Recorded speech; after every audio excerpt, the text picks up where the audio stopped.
さんこんにちは。お久しぶりです。1984年から、思えばに、36年ですかね。日本女子で36年間ずっと教鞭というのを取ってきました。赴任する前にですね、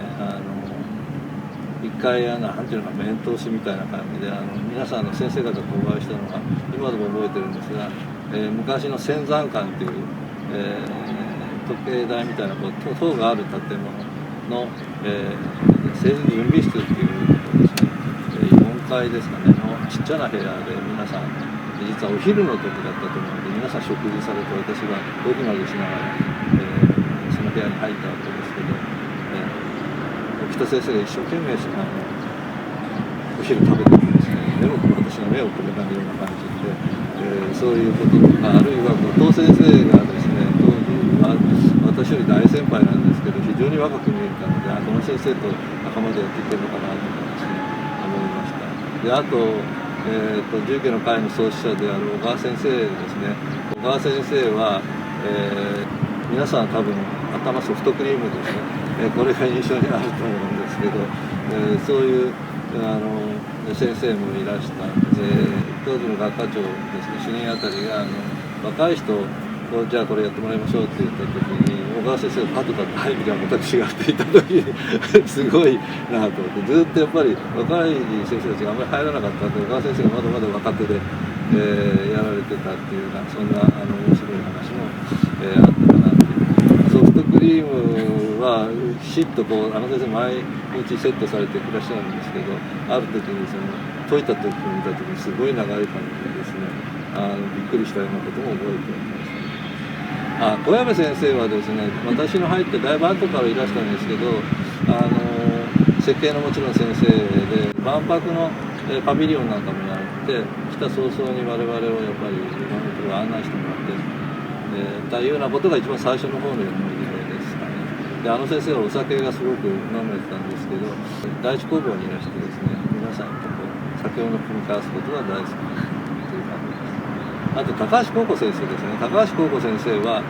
実は小川先生が定年と同時に時にほぼ同時にですね亡くなられてしまって現役の時に亡くなられてしまったのが非常に残念なんですけれども、この先生もお酒が大好きで、何時以降家に電話しちゃダメだよってもう酔っちゃって、全然話が分からなくなっちゃうよっていうことも学生から聞いたりしてましたけどさっぱりしたかったんですごく尊敬できる先生だったと思います。比嘉先生はですね非常にやっぱり、お役人からいらしたというところもありますけれど明快な感じでいろんなことを決められてたという感じがいたします。武田真先生っていう大先輩は実はもちろんお目にかかったことは何回もあるんですけど、一緒に職場で一緒になったってことはなかったということですが豪快な先生ということを聞いてもおりますし私がお会いした時もそんな感じで非常に器の大きいことだなというふうに思います。鈴木先生と飯尾先生っていう先生をご存知の方が多いと思うんですけど生年月日まで一緒でこれはなかなか職場の中で生年月日まで一緒っていうのはないと思うんですけど一緒の性格かというと全く違う感じが我々としては知っておりまして飯尾先生はですね、なかなかいろいろ細かいことまでいろいろと、お話になる方で面白くや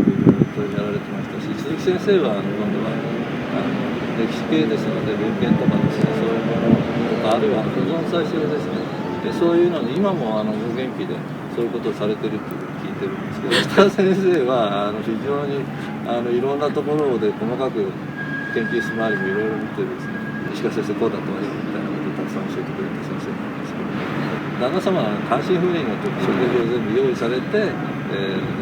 関西からこちらに一緒に出てもらったそんなこともよくお聞きして素晴らしいなと。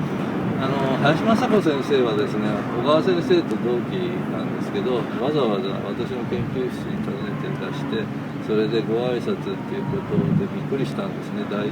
当に住宅作家の顕著な先生でしたから。でその時に、構造は本当に住宅の中で建築の中で大事だから先生本当によろしくお願いしますねってやっぱり母校の卒業生ということでですねやっぱり素晴らしい思い入れのある設計者として非常に母校愛なる先生だなというのが私として鮮明に今でも思い出されます。で瀬島先生はですね、私120周年の計画ですね、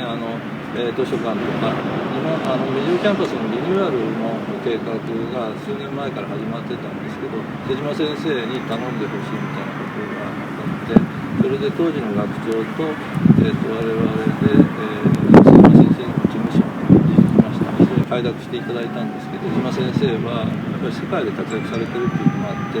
そういう意味でのその、決断力というか説明力というのかな、それはすごく素晴らしいなというふうに思いました。なので、瀬島先生がやはり、作られた建物っていうのはやっぱりすごく、